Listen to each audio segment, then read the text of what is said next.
लोगों ने कमेंट किया कि गुरुजी जो लोग दुर्गा सप्तशती का पाठ नहीं कर पाते उन्हें कोई एक ऐसा मंत्र बताइए जिस मंत्र के द्वारा माता दुर्गा को अतिशीघ्र प्रसन्न किया जा सके और माता दुर्गा की सिद्धि प्राप्त की जा सके, माता दुर्गा की शक्ति प्राप्त की जा सके और माता दुर्गा की सेवा करके शिवलोक की प्राप्ति की जा सके। तो आज मैं आपको उसी मंत्र के विषय में बताने जा रहा हूँ जो मंत्र दुर्गा सप्तशती का ही एक मंत्र है। अगर आप मात्र इसी मंत्र का जाप करते हो तो यही मंत्र आपको संसार की सभी चीज़ें दे सकता है, चाहे वो रिद्धि सिद्धि क्यों ना हो, चाहे वो गृहस्थी जीवन का सुख हो, चाहे वो संतान प्राप्ति हो, चाहे वो इन संसार की बहुमूल्य चीज़ें ही क्यों ना हो। ये जो मंत्र है, इस मंत्र की महिमा का गुणगान जितना किया जाए उतना कम है। मंत्र है ओम जयंती मंगला काली भद्रकाली कपालिनी दुर्गा क्षमा शिवा धात्री स्वाहा स्वधा नमस्तुते। ये जो मंत्र है ये दुर्गा सप्तशती का ही मंत्र है जो कि अर्गला स्तोत्र का पहला मंत्र है। इसे जाप करने से और सुनने से मनवांछित फल की प्राप्ति होती है। दुर्गा सप्तशती एक ऐसा स्तोत्र है जो अपने भक्तों को तारता भी है और साथ ही शत्रु नाशन में भी कार्य करता है और माता दुर्गा को भी प्रसन्न करता है। पर ये जो मंत्र है ये मंत्र मात्र इस मंत्र की 108 बार जाप करने से ये मंत्र आपको वही फल प्रदान करता है जो कि दुर्गा सप्तशती के पाठ से आपको प्राप्त होता है।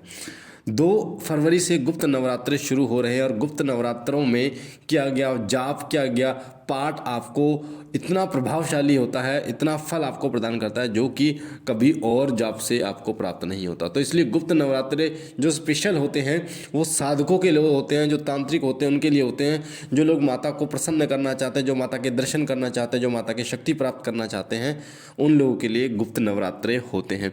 तो 2 फरवरी से शुरू होने वाले हैं गुप्त नवरात्रे और इन गुप्त नवरात्रों में आप इस मंत्र का जितना जाप करें उस जाप के द्वारा आपके तमाम कष्ट नष्ट होते हैं, आपके शत्रुओं का नाशन होता है, आपके घर में सुख समृद्धि होती है और माता दुर्गा आपके घर में वास करती है। जैसे दुर्गा सप्तशती का आप पाठ करते हैं, कवच अगला स्तोत्र कीलक का पाठ करते हैं, संकल्प लेते हैं, कुंजिका स्तोत्र का पाठ करते हैं, पर इस मंत्र में ऐसा कुछ भी नहीं है। इस मंत्र का आपको नियमित जाप आपको वो फल की प्राप्ति दे सकता है जो कभी आपने ज़िंदगी में सोचा भी नहीं होगा। जिस तरीके से दुर्गा सप्तशती में माता भगवती की महिमा का गुणगान है, उनके रूपों का बखान है कि किस तरीके से उन्होंने महिषासुर का वध किया, किस तरीके से उन्होंने शुभ निशुंभ का वध किया और किस तरीके से माता के अनेक रूपों का बखान है दुर्गा सप्तशती में। पर इस मंत्र में भी माता के 11 रूपों का बखान है और उन्हीं 11 नामों को लेकर आप माता दुर्गा को प्रसन्न कर सकते हैं और माता दुर्गा को प्रसन्न करके आप 10 महाविद्याओं को भी आप प्रसन्न कर सकते हैं, यानी उनकी शक्ति को भी आप प्राप्त कर सकते हैं। इसमें जो 11 नाम हैं, माता आदिशक्ति को जो 11 नामों से इस मंत्र में पुकारा जाता है वो नाम है आदिशक्ति के जयंती मंगला काली भद्रकाली कपालिनी दुर्गा क्षमा शिवाधात्री स्वाहा और स्वधा। ये 11 नाम माता के हैं और इन 11 नामों से ही माता को पुकारा जाता है और 11 नामों का ही अर्थ जो है वो अलग है।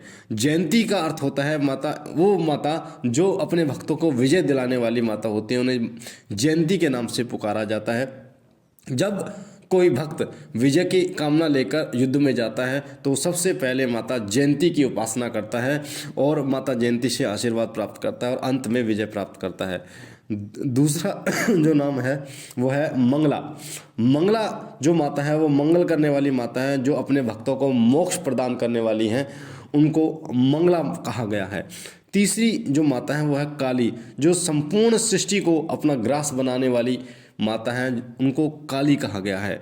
चौथी माता का नाम है वह भद्रकाली, जो अपने भक्तों को समस्त संसार का सुख समृद्धि प्रदान करने वाली जो देवी हैं, जो अपने भक्तों का मंगल करने वाली देवी हैं, उन्हें भद्रकाली कहा गया है। कपालिनी, कपाली वो माता जो हाथ में कपाल और गले में मुंड माला धारण करने वाली माता है, उन्हें कपालिनी कहा गया है, जो अपने भक्तों को भव से पार तारने वाली देवी हैं। दुर्गा जो अपने भक्तों को शत्रुओं से बचाती हैं, शत्रुओं का नाश करने वाली देवी हैं, उन्हें दुर्गा कहा गया है। क्षमा जो अपने बच्चों के अपराधों को क्षमा करने वाली, क्योंकि जो क्षमा देवी हैं उन्हीं से ही ये संसार चलाचल है, उन्हीं की संतान ये संसार है। तो इस संसार में जो उनके बच्चे हैं उनसे जो भी अपराध होते हैं उनको जो क्षमा करने वाली देवी हैं उन्हें क्षमा कहा गया है। शिवा जो भगवान शिव के साथ रहने वाली देवी है और इस संसार का विचरण कर इस संसार में विचरण करते हुए संसार का भरण पोषण करने वाली देवी हैं, उन्हें शिवा कहा गया है। धात्री, समस्त ब्रह्मांड को धारण करने वाली जो देवी हैं, जो इस ब्रह्मांड को धारण करती हैं, उन्हें धात्री कहा गया है। स्वाहा, स्वाहा देवी वो देवी जो भक्तों द्वारा, ऋषियों द्वारा यज्ञ किया जाता है, उस यज्ञ के भोज्य पदार्थ को, भोजन को, प्रसाद को देवताओं तक ले जाती है। जो देवताओं का भरण पोषण करने वाली जो देवी हैं, उन्हें स्वाहा कहा गया है। और स्वधा, स्वधा वो देवी जो पितृपक्ष में या फिर अमावस्या पितरों के लिए निकाला गया भोजन, पितरों की सेवा में निकाला गया जो भी भोज्य पदार्थ होता है उसे पितरों तक पहुंचाने का कार्य करती है। यानी कि पितरों का भरण पोषण करने वाली जो देवी है, उन्हें स्वधा कहा गया है। तो जब आप इस मंत्र में इन 11 देवियों के नाम का उच्चारण करते हैं तो ये 11 देवियाँ आप पर कृपा करती हैं और आपके तमाम कष्टों का निवारण करती हैं। आपको क्या करना है, इस मंत्र का जाप, जिससे आपको अद्भुत चीज़ें प्राप्त हो। आपको सिर्फ और सिर्फ एक चीज़ करनी है, वो करनी है आपको देसी घी का दीपक जलाकर, धूपबत्ती जलाकर और माता के समक्ष बैठ जाना है और डेली एक माला इस मंत्र का जाप करना है। मंत्र मैंने आपको बता ही दिया है। इस मंत्र का नियमित एक माला जाप करने से आपको जो प्राप्त होता है वो बहुत अद्भुत है। क्या क्या चीज़ें प्राप्त होती है? सबसे पहले आपके शत्रुओं का संहार होता है।